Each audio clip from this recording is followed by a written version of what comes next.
Andre, you can share your presentation? Let me see here. No, it seems I am not allowed. It's possible you can send me by email and can share here? Yes, but it's quite big. Let me see here.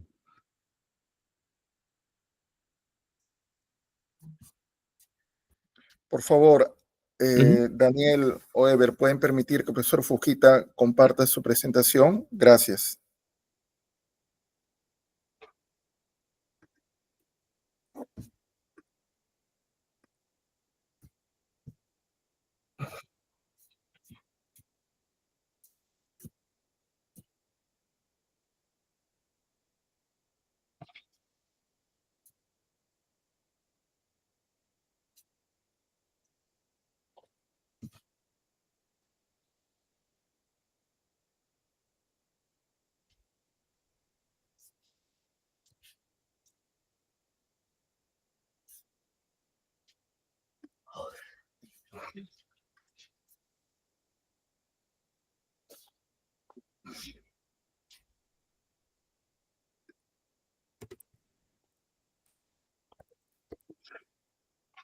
Amigos, se comparte por el chat el website del Instituto de Matemática y Estadística, fundado en 1964, y los departamentos.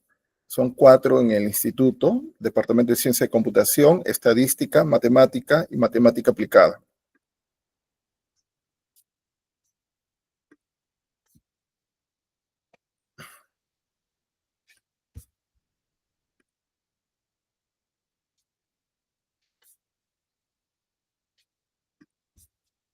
Okay, I sent you by email my presentation.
Bien, I introduce you and after I invite you to start, please.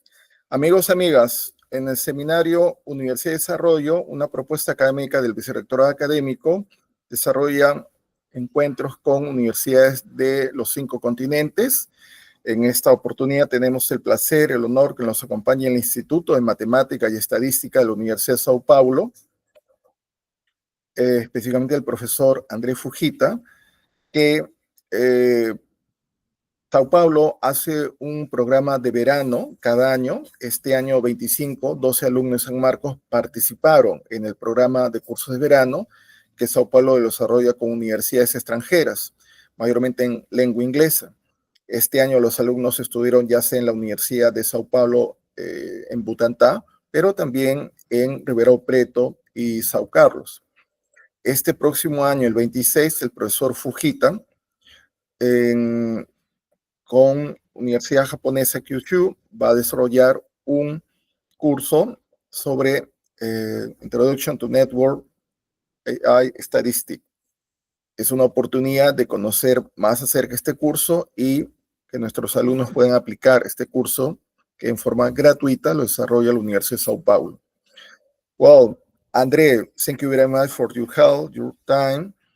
We can start, please. Okay, thank you very much for the opportunity. And first of all, I'm very, very sorry for the last week. I was very confused with the different time zones, so I'm very, very sorry for the inconvenience of last week. Today, I will present a brief introduction what we will see in 2026, next year in July, in the Alcani course at the University of São Paulo. My name is André Fujita. I'm affiliated at the Institute of Mathematics, Statistics, and Computer Science. The name of the institute recently changed. The former name was Institute of Mathematics and Statistics, and nowadays it is we attached Department of Computer Science at the University of São Paulo in Brazil. I'm also affiliated at the Medical Institute of Bioregulation at Kyushu University in Japan. Thank you very much for the opportunity here today. Next slide, please. This presentation will be a brief introduction of what we will see next year. So the course entirely is organized to present how we can analyze networks or graphs from a statistical point of view. Usually we analyze graphs or networks, empirical networks, by analyzing its incidental features, for example, robustness, motifs, assortativity, degree, path length, centrality measures, etc. But all of these measures are features of the graph. For example, suppose that we want to analyze a human. For example, I want to analyze myself. So suppose that I have my functional brain network, and I want to analyze if my functional brain network is very similar to Professor Hector's functional brain network. So how can we compare these two networks? Next slide, please. So the first problem is, what does it mean that two networks are the same? How can we define if my functional brain network is similar or equal to Professor Hector's brain network? Because usually we have, for example, suppose that we have different number of edges. So does it mean that my brain network and Professor Hector's brain network are different? Or on the other hand, suppose that I have a certain number of centrality measures or number of edges, degrees, etc., and Professor Hector's brain networks also have the same number. Does it mean that we have the same functional brain network? I think it's very difficult to define what's equal, what is different regarding networks. Or suppose that you have two cities, two societies. For example, the Facebook at the Universidade Maior Nacional de São Marcos, and another social network at the University of São Paulo. And of course, they are different, structurally different, but can we say that they are in fact different, or maybe they were similar? Because of course they will be different because they have different people. So next slide, please.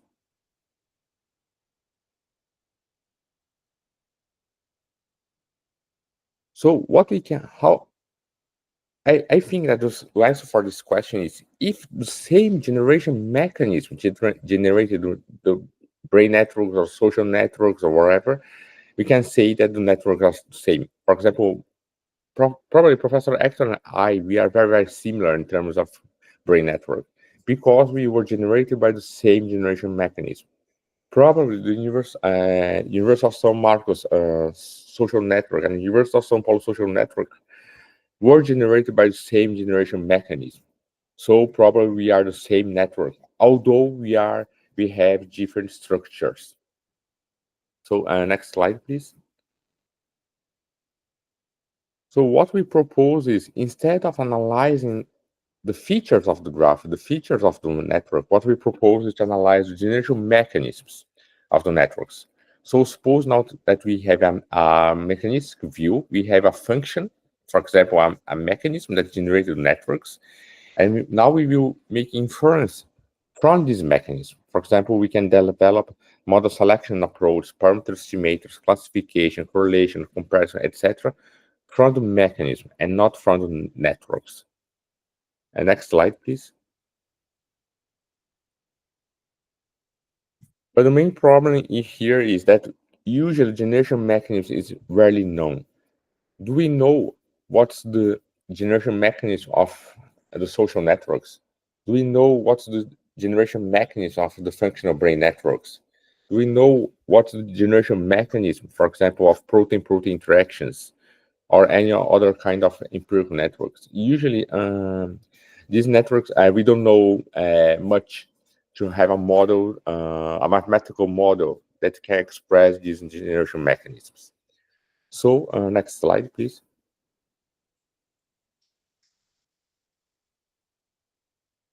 So what we propose is to use the graph spectrum. And what's the graph spectrum? Next slide. Suppose that you have a network G, for example, here, composed of 4 nodes and 4 edges. The edges are connected in these nodes.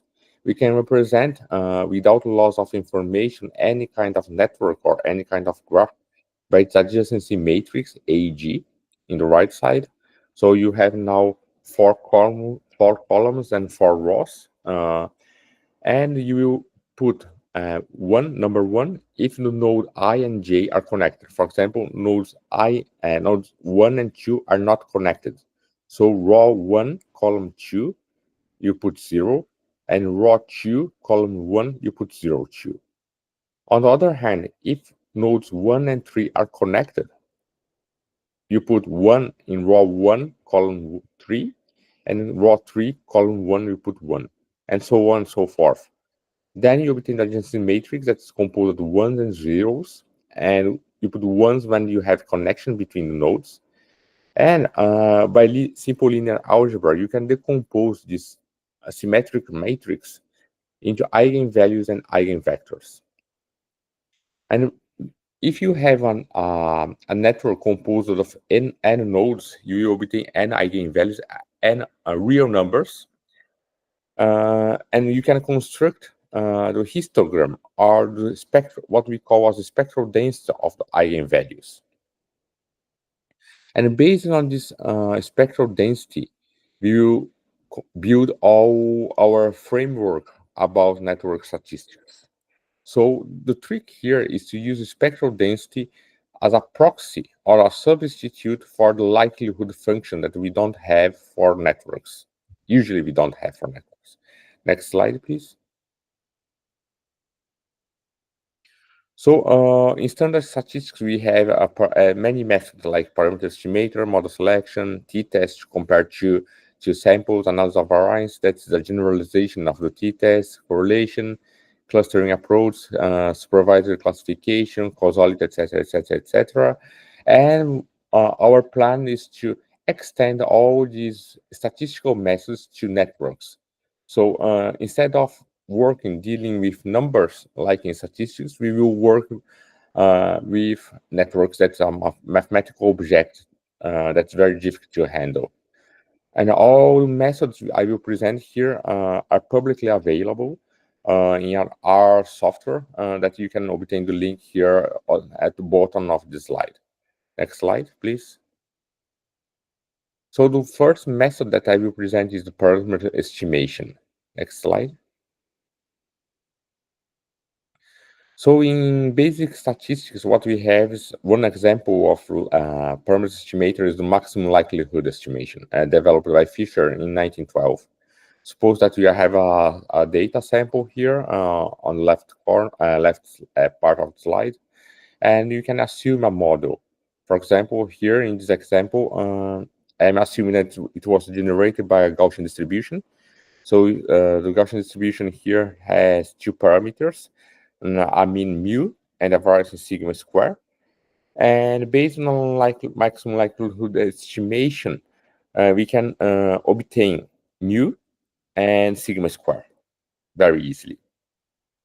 So next slide, please.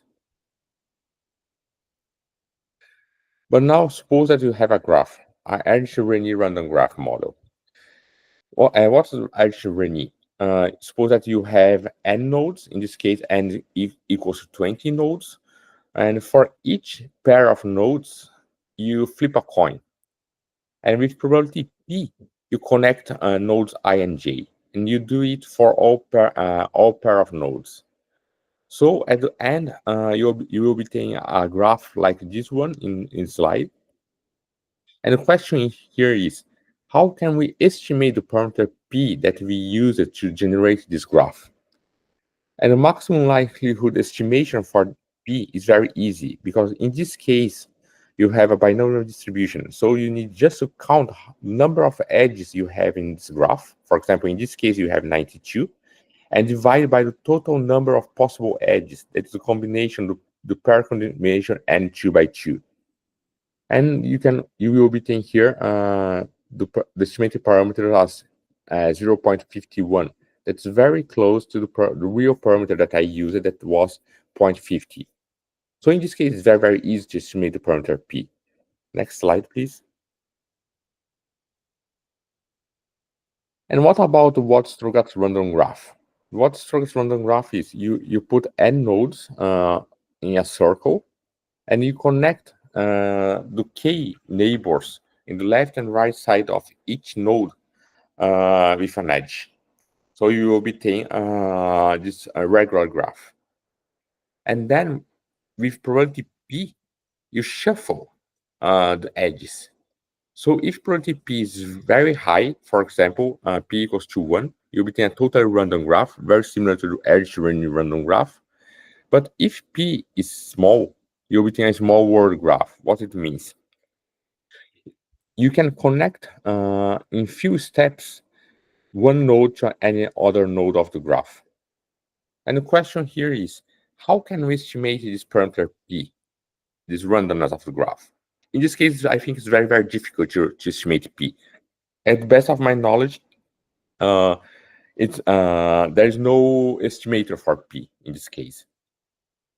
Next slide, please. So what we propose is a parameter estimator very similar to the maximum likelihood estimator. Suppose that you have observed network, like in the left, and you have a model, a random graph model in the right.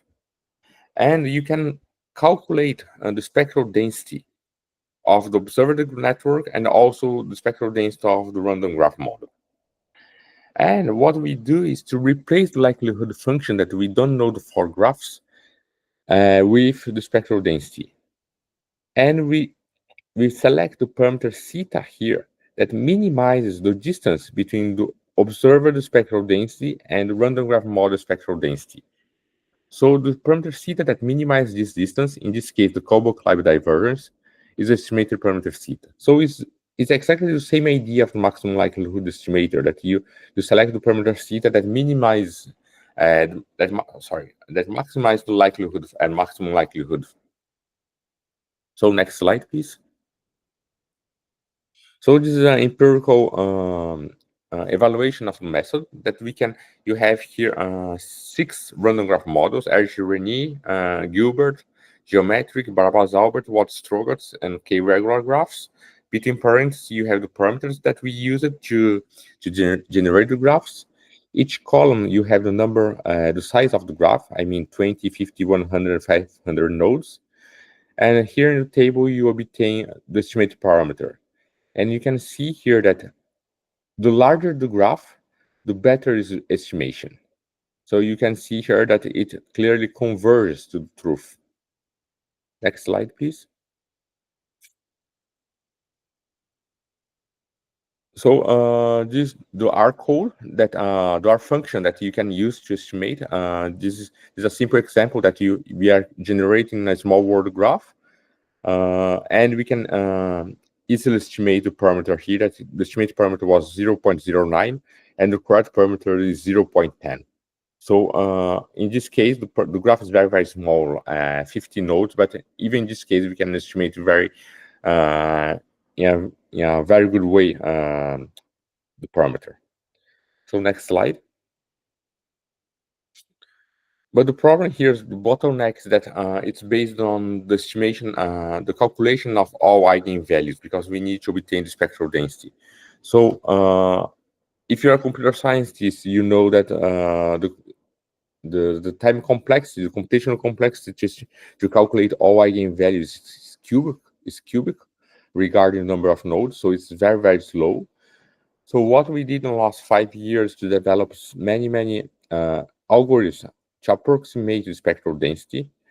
So we can depend on the graph. For example, if it's locally tree-like and it's very sparse, you can obtain it in a linear time and space.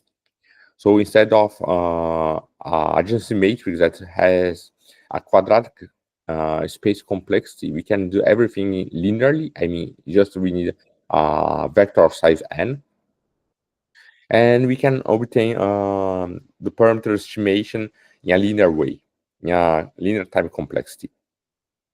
So here is an example. We generate a graph, a pairwise Albert random graph model composed of 5 million nodes. And we estimated it in 2 days, in about 48 hours. And you can say, well, but 48 hours is too much. But if you use a former parameter estimator, a cubic parameter estimator, you will need probably about 900 years. So I think now it's very fast. Next slide, please. So this is the R code. You can run our method using this parameters graph parameter estimator function. Here we simulated a graph, a small world graph composed of 20,000 nodes and parameter 0.2. And running our function, we obtained the parameter estimator as 0.1994101. That's very close to 0.2. So just to show you that it's really working. Next slide, please. The next method is a model selection approach. Next slide, please. What's a model selection? Suppose that in standard statistics, you have a data set here at the top of the slide. And on the bottom slide, you can see 3 models. A complex model that you connect all the points, so it's very complex. So probably it's an overfit. So it's very difficult to explain any new data set, new data point. On the right side, you obtain a simple model that's very rough simplification of the data set. So you cannot explain much of the data. And in the center, you obtain an appropriate model. That's not overfit like in the left side, and it's not so simple like in the right side. So probably it's the most appropriate model among these 3 models. So the question here is, how can we select the best model among these 3 models in an objective way? Next slide, please. So in 1974, a Japanese statistician called Hirosuga Akaiki proposed a model selection approach called Akaiki information criterion. So it revolutionized statistics because now we can, given a list of models, we can select objectively which model is the best one that best fits your data set, and also penalizing by the number of parameters. Because of course, if you have a lot of parameters, a model with a lot of parameters, this model can easily fit better your data set. But on the other hand, it's clearly overfit. Next slide, please. And what about for graphs? So you have observed the graph, and from the observed empirical graph, you can also calculate the spectral density of this graph.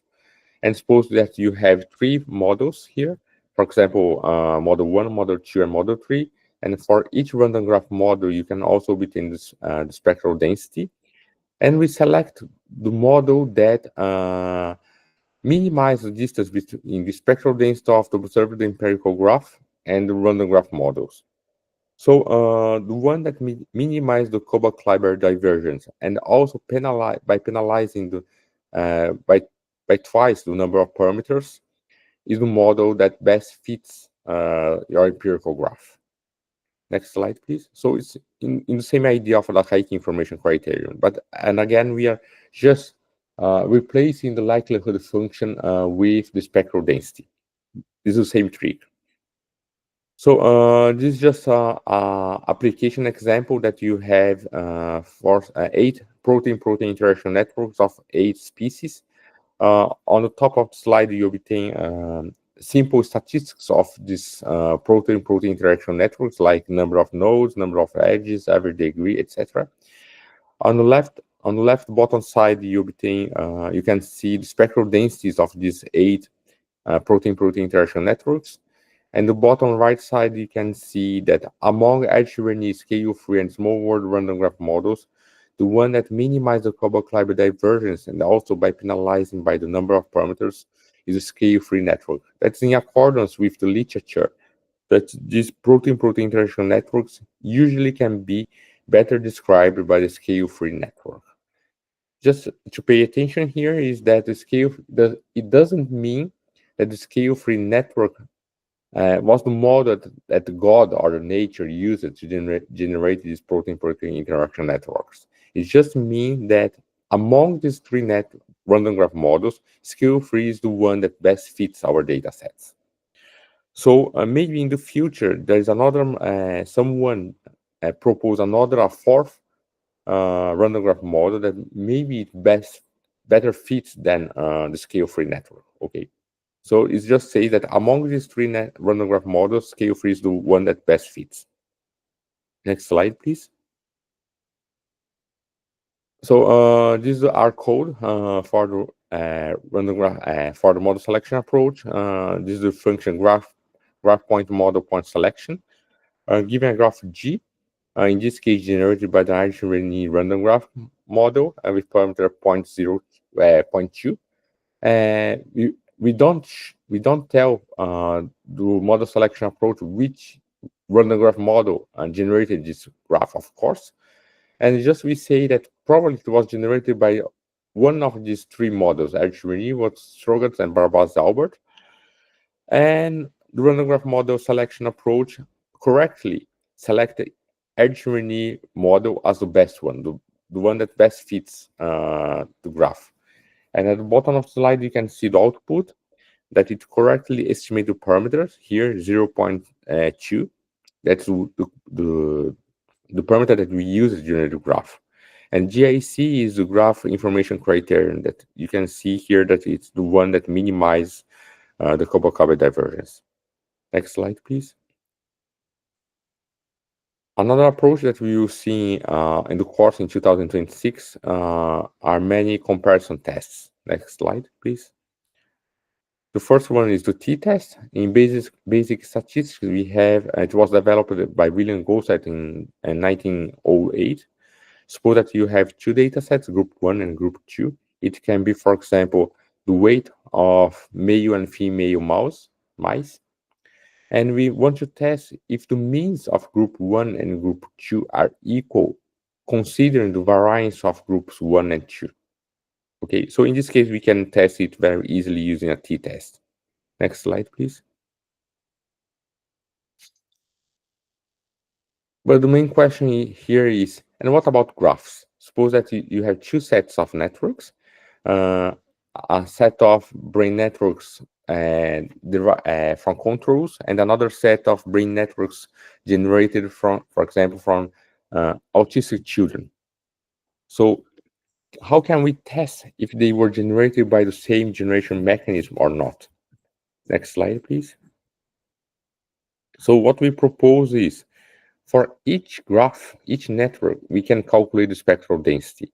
And you can calculate the average spectral density for each group, and then compare if the spectral densities are similar or not, the average spectral densities.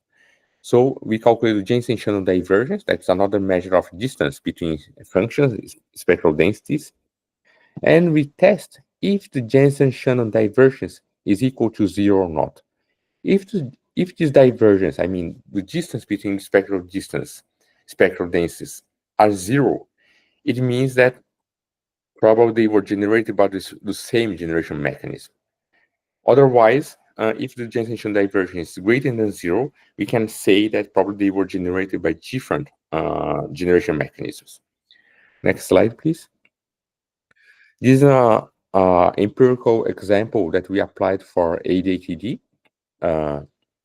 We can see here in the figure in panel A, the spectral densities, and panel B, the degree density, just a reference. And we can see on the bottom that the spectral density within a p-value of 0.024, that's significant if you consider a cutoff of 5%. So we can say that ADTD versus controls are statistically different in terms of generative mechanisms.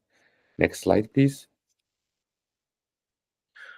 And we can see this is the R code to test two graph data sets. And this is the graph Takahashi test. You provide two graphs data sets, G1 and G2, and via Bootstrap, you can test these graphs. And here in this example, we obtain a p-value of 0.03.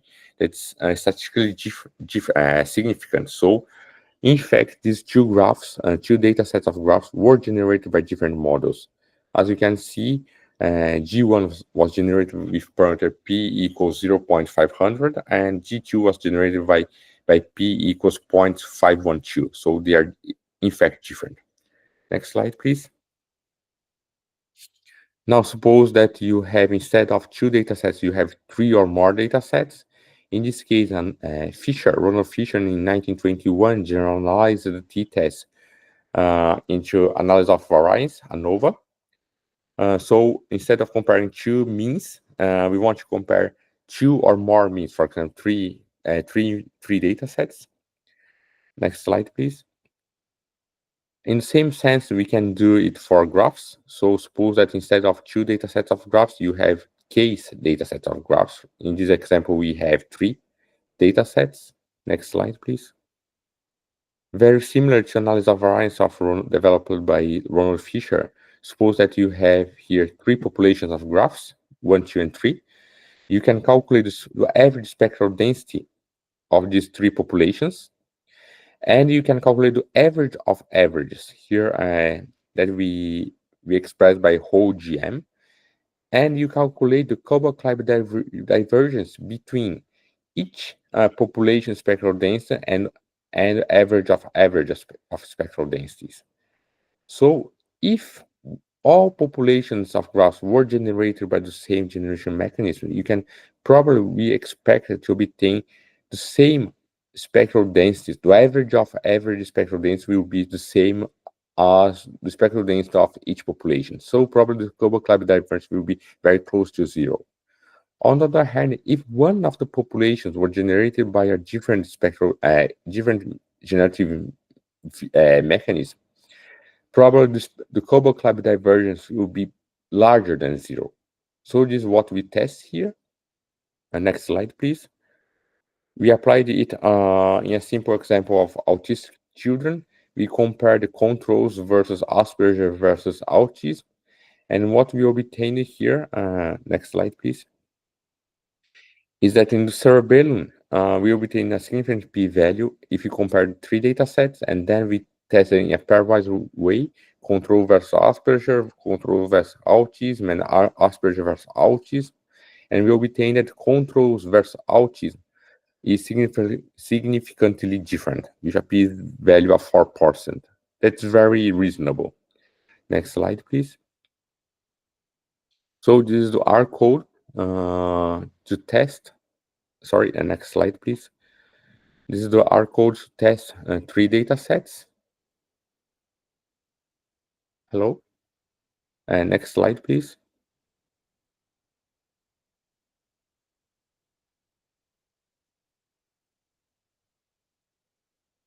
Can you hear me?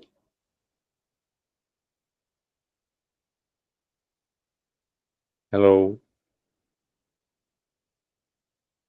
Someone can hear me? Yes? Next slide, please.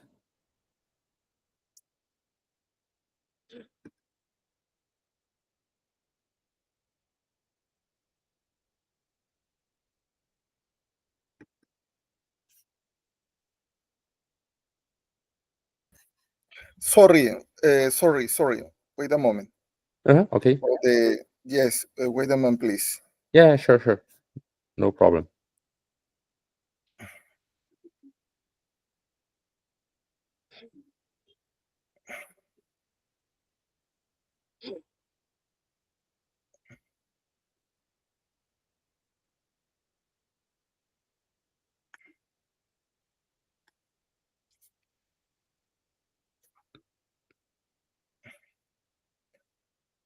One minute. Mm-hmm. Yep.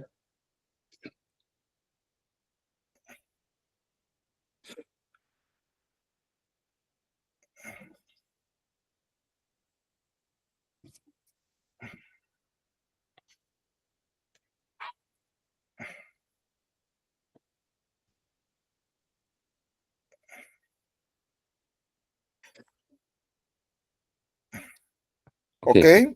Yeah, thank you. The next slide, please. So this is our code example. We generated three data sets of graphs, G1, G2, and G3. G3 was generated by using a different parameter, 0.512, and we used our analysis of graph variability test that's equivalent to the analysis of ANOVA, and we obtained here a p-value of 0.09. Next slide, please.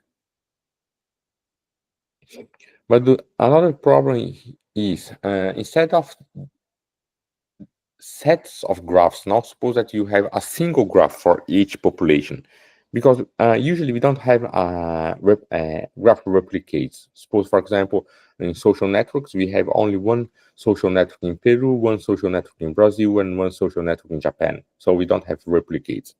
So in this case, can we test if these three social networks were generated by a different generative mechanism? At a first glance, it seems impossible.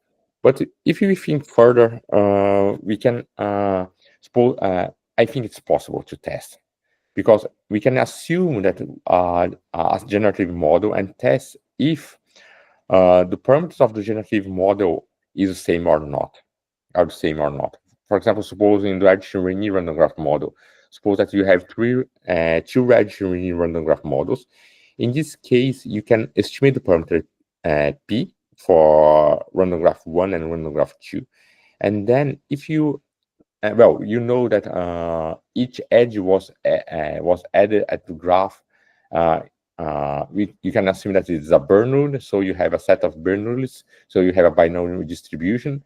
So given that it's a binomial distribution, you can estimate the parameter p and the variance of parameter p, and then you can test, for example, like with ratio test, you can test if parameter p1 and p2 from two binomial distributions are equal or not.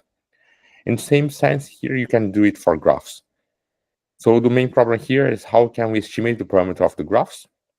Well, you can use the parameter estimator that I presented in the beginning of the presentation. You can estimate the variance of the parameter using a bootstrap approach, and then you can easily input, in a sense of plugging, at analysis of variance of normal efficient, and obtain exactly the same analysis of variance in standard statistics for graphs, as shown here. Next slide, please.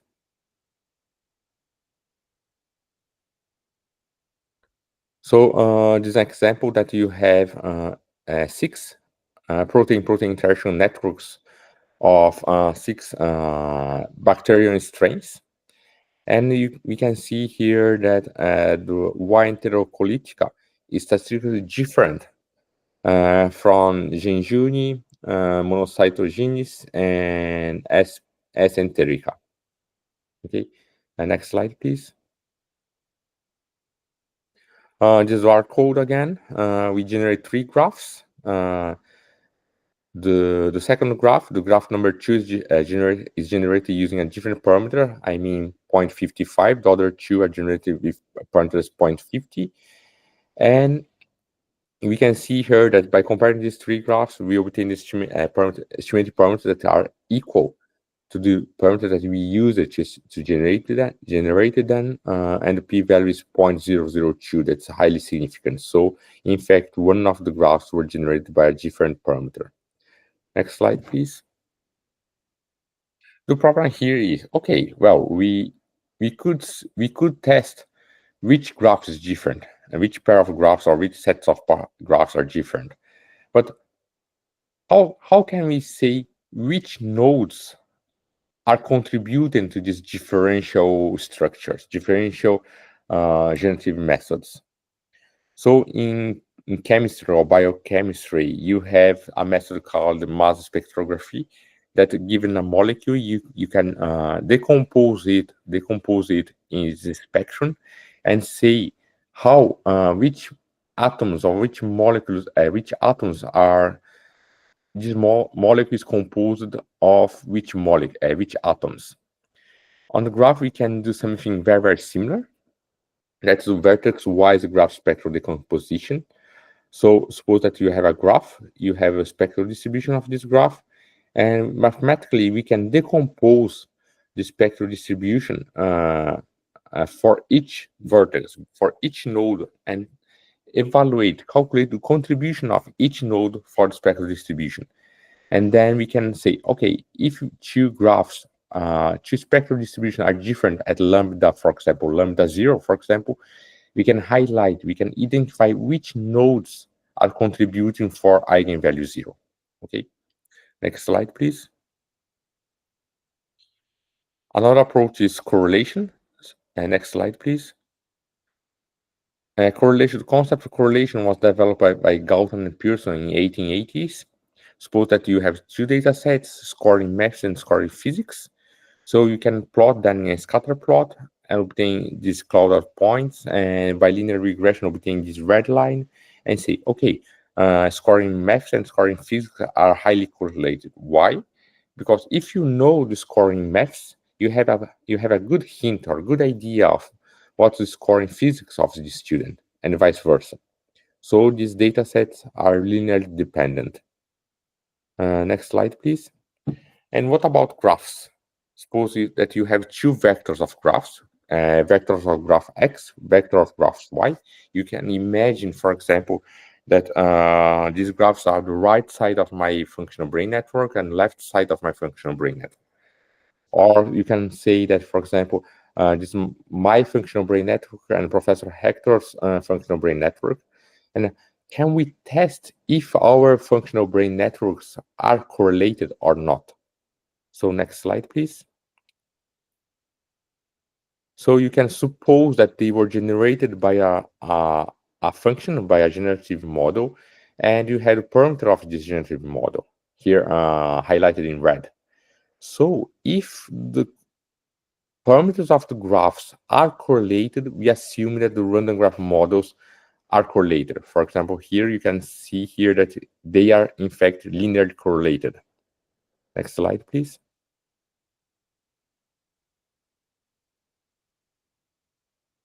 So usually the problem here is that usually we don't have the parameter of the graph. Of course, if you assume a random graph model, you can use the parameter estimator that I presented in the first slides.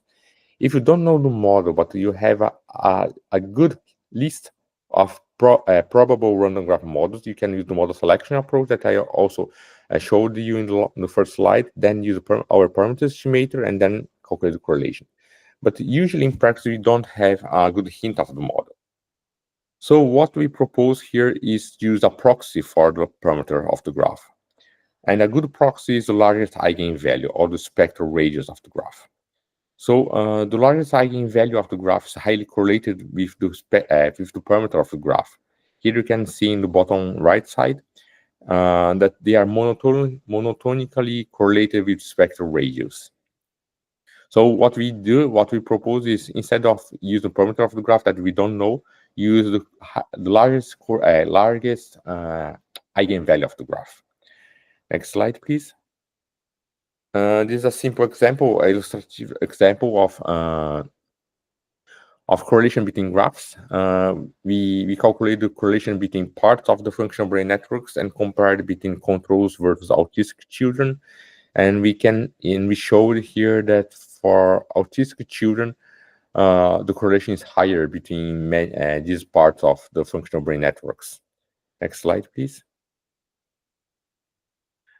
This QR code, you need just to type graph point core point test to test the correlation between two vectors of graphs, G1 and G2. In this case, we generated two vectors of graphs that are highly correlated with covariance of 0.5. And in fact, by running our graph core test, we obtained a correlation coefficient of 0.54 and a p-value lower than 1%. So showing that they are in fact highly correlated. Next slide, please. If we have correlation, we can also calculate what we call as Granger causality. Next slide, please. Granger causality was developed by Clive Granger in 1969. By the way, Granger won the Nobel Prize in economics in 2003, but not by the concept of Granger causality, but by the concept of co-integration. Okay. Well, suppose that you have two time series data sets, time series X and time series Y. Time series X is represented by a solid line, and time series Y is represented by a dotted line. And we can say here that X Granger causes Y, because if you analyze the past values of X, you can have a good prediction of the future, present and future values of Y, as here in this example. So if we have a good predictability of the future using another time series, we can say that X Granger causes Y. Okay, of course, this is not causality in a philosophical or Aristotelic sense, because it is just a predicate based on prediction. Okay, but it gives you a good hint of causality. Next slide, please.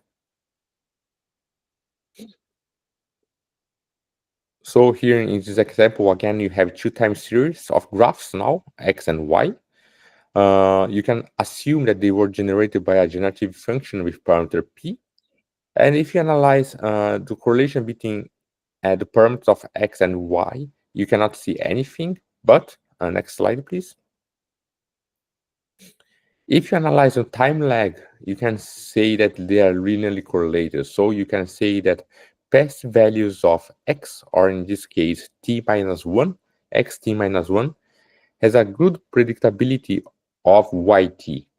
Okay, so in this case, we can say that probably the time series X Granger cause time series Y. Next slide, please. So here's an illustrative example of two violinists, and we collect the functional brain networks from these two violinists. Person A, violinist A, is a 50 years old guy with 40 years of career and right-handed. And violinist B is 41 years old, 28 years of career and right-handed. And by analyzing the functional brain networks of these two violinists, we observe that there is a Granger causality from A to B. So in this case, probably A is leading B. And by asking some musicians, we noticed that they told us that usually the senior violinist, the senior musician, usually leads the junior violinist. Okay, so it seems that it's in accordance with what musicians do. Next slide, please. And finally, the last example, the last two that we will present in the course next year is about unsupervised classification, or also known as clustering. Next slide, please. Usually, when we talk about clustering graphs, we imagine panel B. So in the right hand, suppose that you have a graph composed of nodes and edges, and when we cluster the graph, we cluster the nodes of the graph. But what we want to do here is not clustering the nodes of the graph, but we want to cluster the graphs themselves.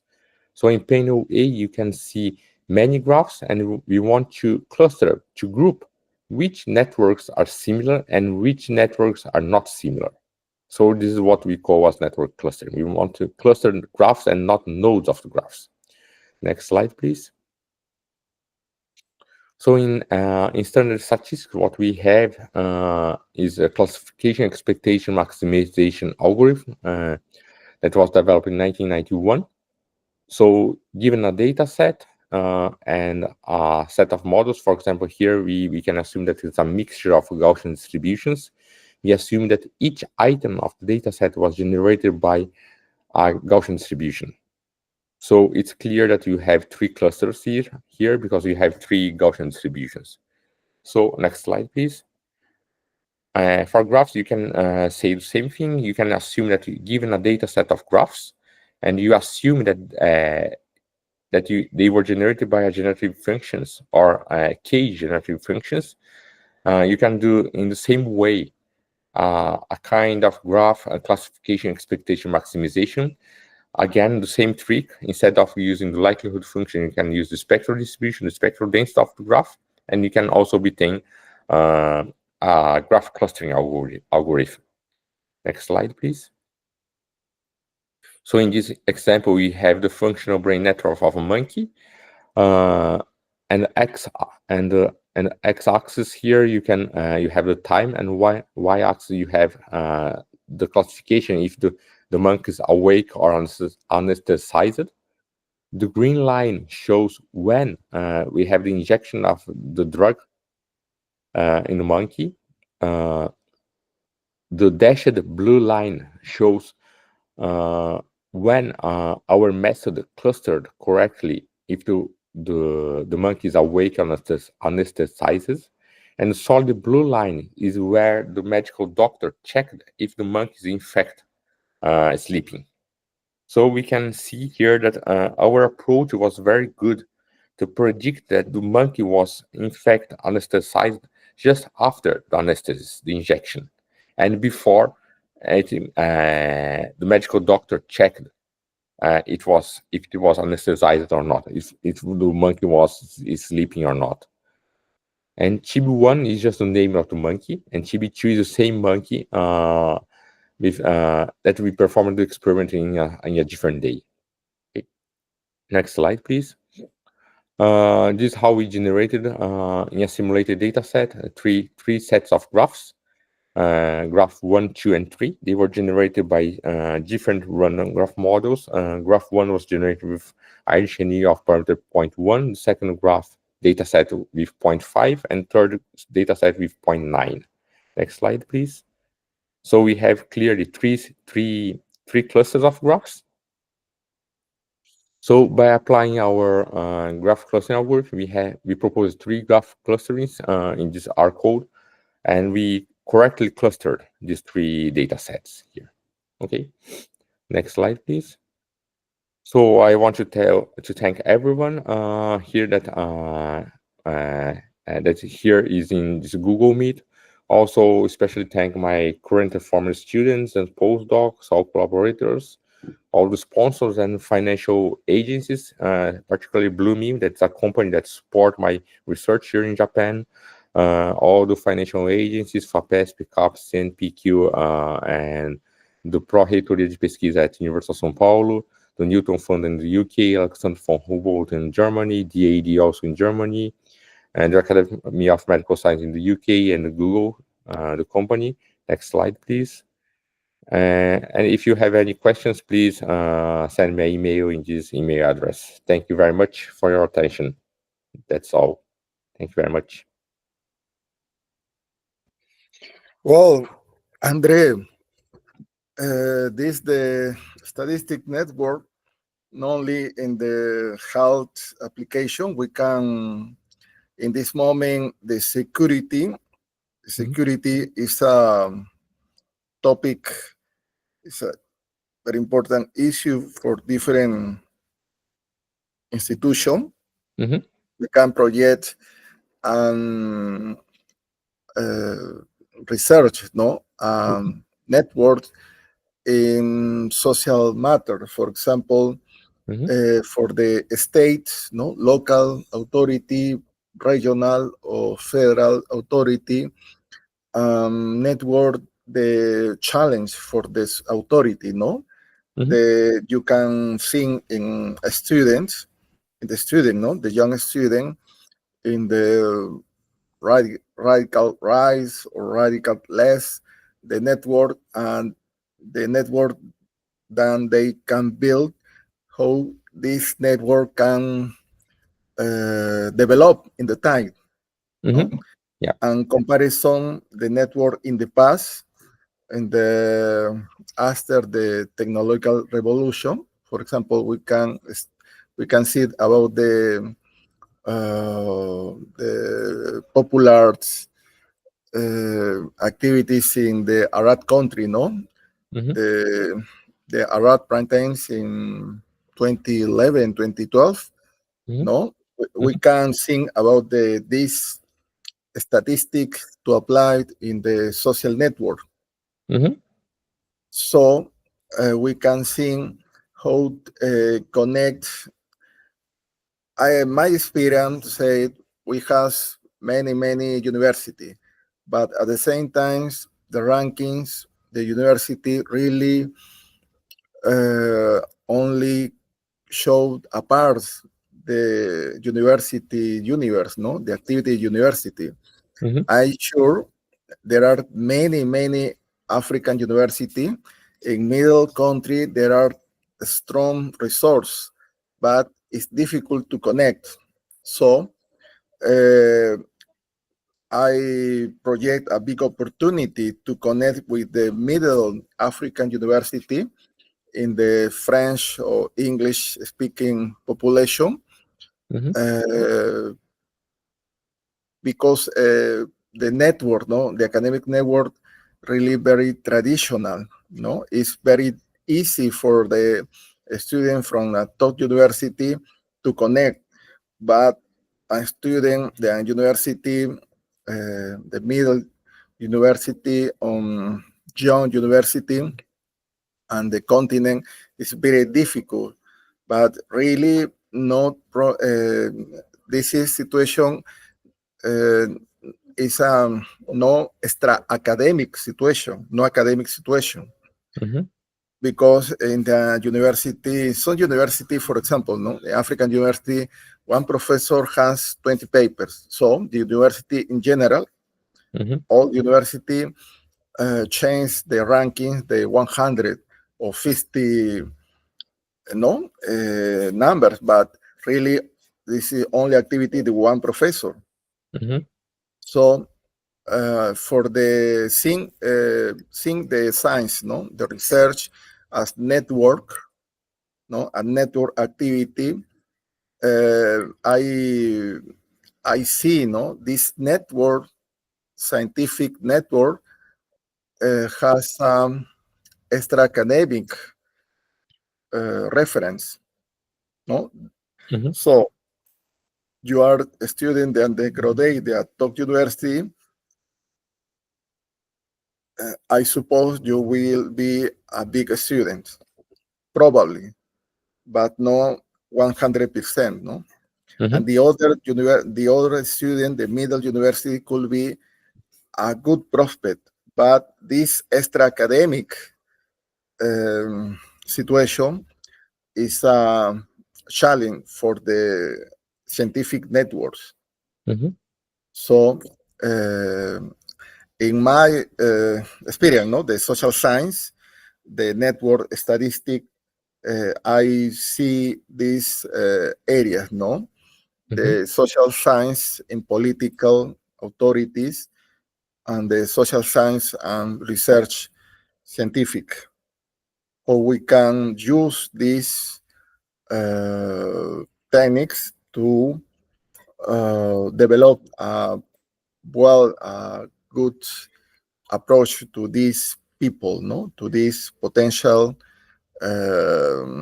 scientific or potential challenge for the security.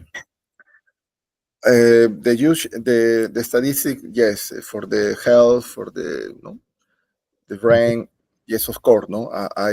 We can find, no, different approach in this area, no. In your experience, Andre,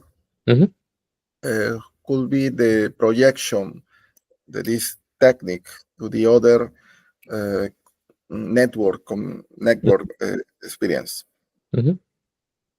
No, I think we can find networks everywhere. So in social science, we have these social networks like Facebook, Meta, Twitter, I mean X, LinkedIn, Instagram, and also emails networks or direct message networks. You can find also in biology, of course, protein-protein interaction networks, gene regulatory networks, functional brain networks, brain-brain interface networks. In chemistry, we have these molecules. You can represent molecules as a network of atoms.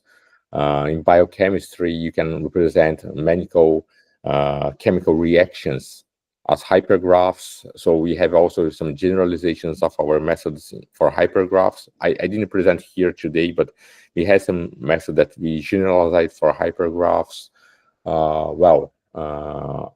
Most of the things in in our world we can present as networks. For example, another example is in logistics. For example, how can we transport efficiently some products from point A to point B, or airport networks, transport networks, routes, railways, etc. So I think, well, many things can be modeled as graphs or networks. And well, I think I only can imagine, I only do applications in biosciences because it is one of my expertise, but I can imagine other applications like all these networks. If you assume that they were generated by, well, you have a generative mechanism behind them, well, I think you can apply all these approaches.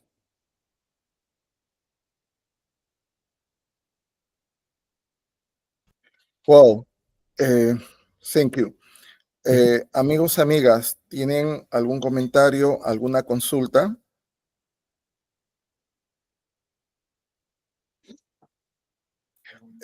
Andre, in this moment, with the intelligent artificial, the supercomputer, we can see the supercomputer apply to the meteorology, to apply to all research, all exploration, but at the same time, we can see the code intelligent artificial and the supercomputer applied to develop new medicines or new approach for the cancer, for example, for different pathology.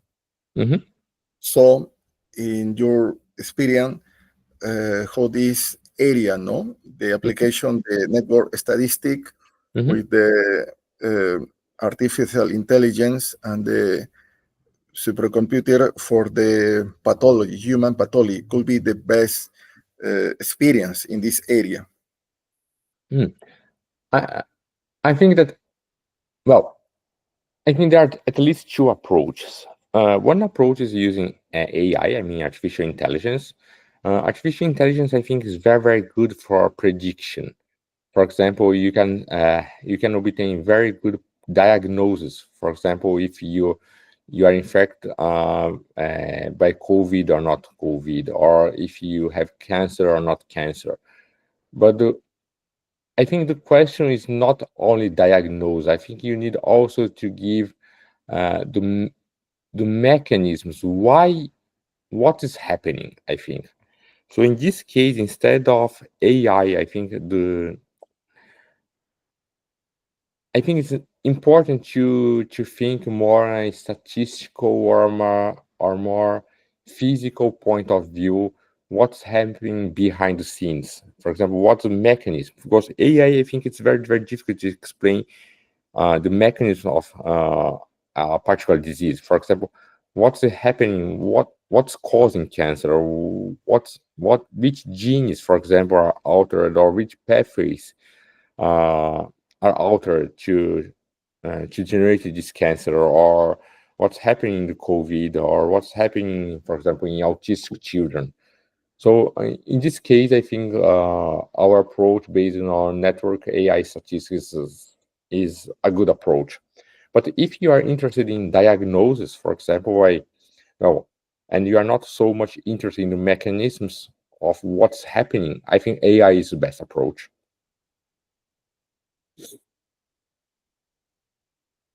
Well, in Brazil, we can see Brazil is 12th, 13th country in the world, no, with supercomputer. The supercomputer connected with Petrobras, but in your area, no, your area is mathematics, statistic, and health, no. How in Brazil, no, in Brazil, this hardware is connected with your research. Could be one data center is connected with this specific area in the research about the, no? Yes, in bioinformatics, I think there is one good supercomputer at Laboratório Nacional de Computação Científica, this LNCC in Rio de Janeiro. There's a supercomputer there. Particularly in my case, I don't use a supercomputer in Brazil. I have access to a supercomputer in Japan. In Brazil, usually what we do is, well, also in Japan, but what we are starting to do now is to develop everything in GPUs. Because, well, GPU is more accessible. And as you know, all the calculations we do here in networks are linear algebra, and we can parallelize most part of our code. So GPUs has a very good fit for our approach. In Peru, we have Japanese migration specific from Okinawa in early 20th century. The people know there are big migration from Japan to Brazil. So in your experience, how this connection between the higher education, the Japan to Brazil, Brazil to Japan, with this reference, no, with this migration, no. In our case, is very connecting, no, the origin, the population, the south. But in Brazil, who's the more important region in Japan connected to Brazil, there are connection with the contact between the higher education, the Japan and Brazil. Yeah, similar to Peru, in Brazil we have also a very strong immigration of Japanese immigrants in Brazil in the end of 19th, beginning of 20th century. Particularly, we also have a community from Okinawa, particularly in the south of Brazil, São Paulo State, Paraná State, and also in the north, like in Pará State. Brazil and Japan, like Peru and Japan, we have very good relationships. In Japan, I am also accepting many students from Brazil, and I would be very, very happy to welcome students from Peru to come to Japan or to come to Brazil. In fact, I had some students from Peru at the University of São Paulo. Currently, I have a very good student from Peru that he's my post. He did my a master and PhD in Brazil at my lab. Now he's doing his postdoc. He's one of my best students. He's from Peru. I guess I'm almost sure there is a scholarship, a Japanese scholarship in Peru called MEXT. I will type here in the chat. Yes, we heard the Japanese Cultural Association contact with the Japanese embassy. Yes, there are Japanese scholarships. Yeah, this is a very good scholarship. So I think Peruvian students could apply to this MEXT scholarship to come to Japan, because the MEXT scholarship pays all the tuition fees, I mean, it's a full scholarship. It pays all tax, your living expenses, your flight tickets, well, everything. So the Peruvian student can come to Japan to do his undergrad, graduate course, I mean, master and PhDs, fully sponsored by the Japanese government. The competition is very, very high. At least in Brazil, I think in the São Paulo embassy, every year they accept, I think, 200 to 300 applications, and only, I think, 10 people pass the exam. Yes, it's similar here. Yeah, I think so. Andre, for your next course, the course from summer program, I read there are 50 or 60 students, no, in projection for the course. Yeah. Do you your course believe this student from Brazil, this student from foreign countries, or in general, the 50% from Brazil, the 50% from foreign countries, or no?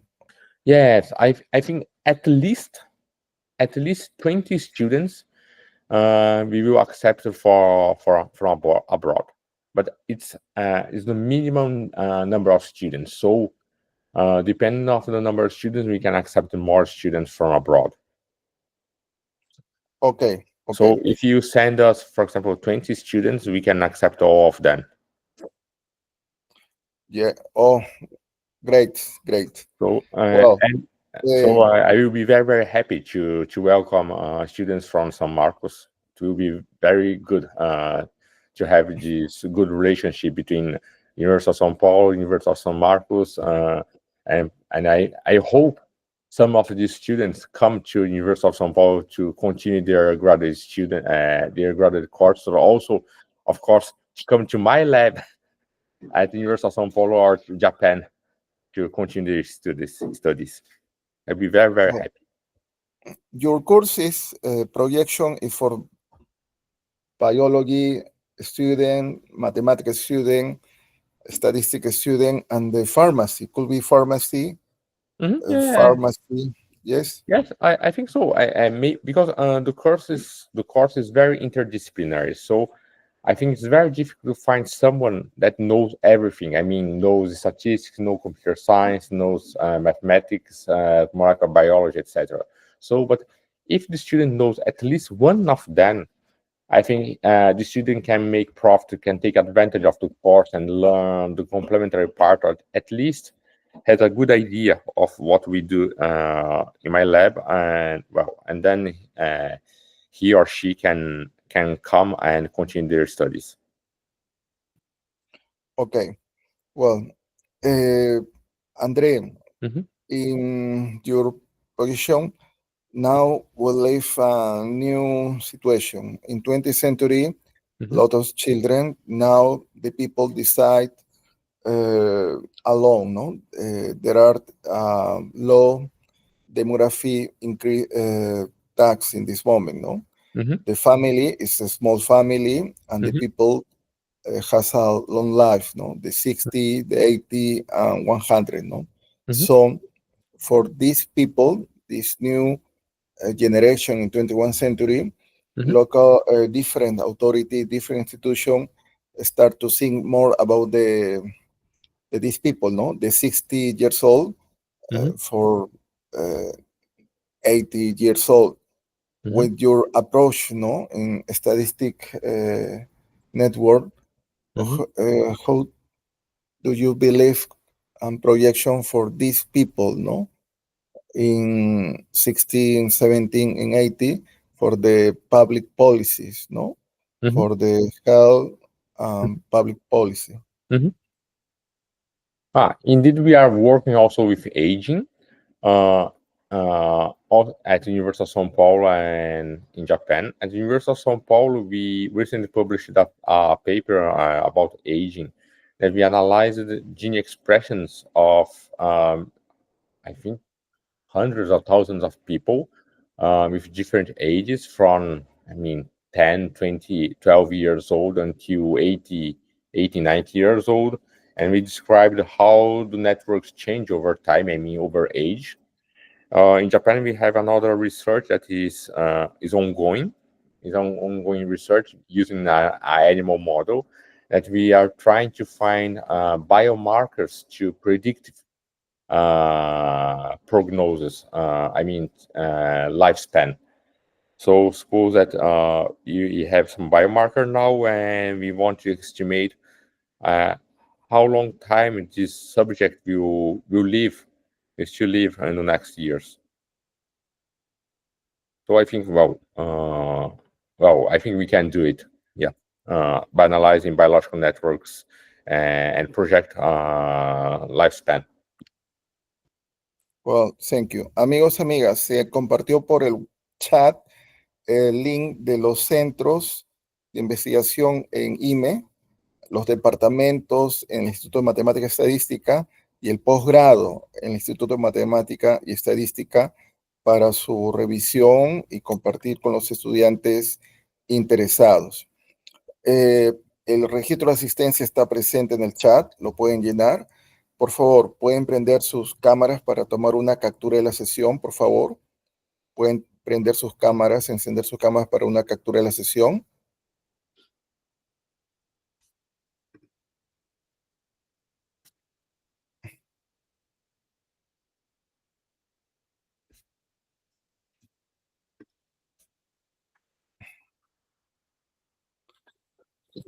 Un momento. Un momento.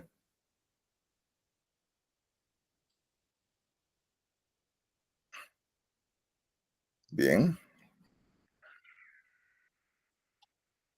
Entonces, Ever, Daniel, por favor, si pueden hacer una captura de la imagen. A ver, 1, 2. ¿Ya? 1, 2. Bien. Well, Andre, thank you very much. Now you are in Japan. You are in early morning, the 28th. Thank you. I appreciate your help for the seminar.